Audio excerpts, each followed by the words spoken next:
For today's video is how to use Google Pay. Previously, it is known as Android Pay.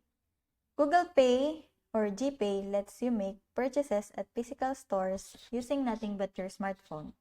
The app also makes it simple to shop online or send money to friends and family. It's also possible to include loyalty cards, gift cards, and public transit cards. You can even earn reward for shopping through certain retailers. The payment method has become more of a financial hub, featuring many tools to organize your cards and money. So in order to use your Google Pay, you need to download and set up the app with your Google account. You can then add your cards, bank accounts, and more. You can then use your payment methods to make contactless payments or send money to your contacts. But in my case, Google Pay app is not yet available in my country. But if you go to Google Chrome and search Google Pay, you will be directed to Google Pay. Then you can set up your account by answering the details required. Now, I show you my previous activity on my account.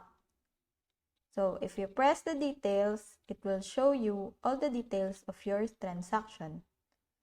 Now, if you go to the three lines on the upper left, it will show you all the settings.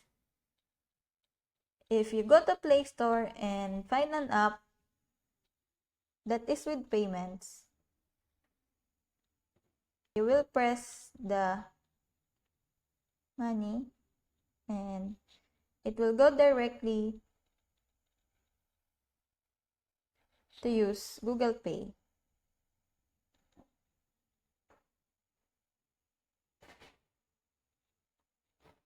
So I hope that this video helps. If you have any questions or comments, kindly leave it in the comment section below, and if not, don't forget to subscribe and like. Thanks!